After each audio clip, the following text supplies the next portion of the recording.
Ms. Robbins, you're the chair of the investigative committee. The depth of fraud that you have seen, were there controls in place in the state of Minnesota that could have prevented this fraud? And were these controls ignored by the Walz administration and by the Department of Human Services? Absolutely. So we have many whistleblower reports talking about how DHS undermined ability to strengthen internal controls. So, for example, there was an effort for the Child Care Assistance Program. They have a clear and convincing evidence standard to disqualify someone from being a provider, where all the other programs are a lower standard, preponderance of the evidence.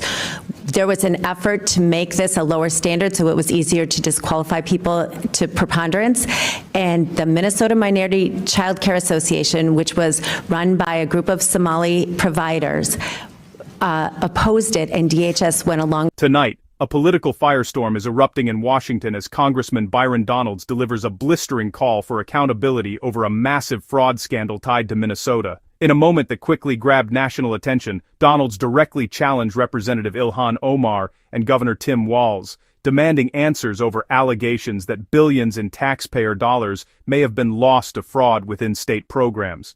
According to investigators, what began as a program meant to help vulnerable families has now become the center of one of the largest fraud investigations in the country.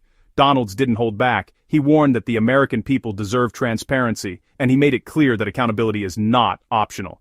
Now, the big question being asked across the country: who knew about it, and when? As pressure mounts on Minnesota leadership, this confrontation could have major political consequences. In this video, we break down exactly what Byron Donalds said, the response from ILHAN OMAR and Tim Walz, and why this controversy is quickly becoming one of the most talked about political scandals right now. Stay tuned, because the details may surprise you. Have your say in the comments section. Don't forget to like and subscribe for more political insights. Chair now recognizes Byron Donalds from the great state of Florida. Thank you, Chairman. Before we begin, I have a letter to submit for the record titled Collective Request for Congressional Oversight, Systematic Retaliation and Governance Failure at the Minnesota Department of Human Services. Chairman, this letter was written by the whistleblowers and has been provided to the committee. I want to submit that for the record. Without objection, so ordered. Ms. Rarick, first of all, thank you for your service to the state of Minnesota. I want to refer back to your commentary about a meeting where the Lieutenant Governor of the state of Minnesota, Lieutenant Governor Flanagan, came and admonished these whistleblowers. Can you go into more detail about what was said in this meeting? Thank you, Mr. Congressman. So I don't have any more detail other than what I read into the record. Unfortunately, it was obviously a public meeting, and there were hundreds of DHS employees, so Department of Human Services employees there. It was a story that's been reported multiple times on the X page, but I don't have any more details than that, other than the fact that that wasn't the only time that she retaliated. Do you think that the Lieutenant Governor was operating outside of the purview of Governor Walz? So it's interesting, the timing, and it was before he ran as the vice president, and so she was completely almost tied at the hip with Governor Walz at that time in history. I think it's important for people to understand that in virtually every state in the country, the Lieutenant Governor is essentially chosen by the governor, and so Lieutenant Governors typically do not operate outside of the purview of the governor. It's kind of their job to, play QB2, if you will, to the governor. So would it be clear to state that the Lieutenant Governor's comments trying to railroad whistleblowers, trying to demean whistleblowers and discourage whistleblowers was at the directive of Governor Walz? You can definitely assume that, because, like I said, at that moment in time, up until the point where the governor ran for VP, she was seen at literally every press conference. She was in all the meetings. They were tied at the hip. They were always together. So if she was saying it, he had approved it. I'm certain of it. Well, I guess you could say she's kind of a knucklehead, too. Moving on, the list of programs in the fraud in Minnesota are rampant. You have the Child Care Assistance Program. You have the Feeding Our Future. You have the housing housing stabilization services. You have the early intensive development and behavioral intervention. You have integrated community supports. Ms. Robbins, you're the chair of the investigative committee. The depth of fraud that you have seen, were there controls in place in the state of Minnesota that could have prevented this fraud? And were these controls ignored by the Walz administration and by the Department of Human Services? Absolutely. So we have many whistleblower reports talking about how DHS undermined ability to strengthen internal controls. So, for example, there was an effort for the Child Care Assistance Program.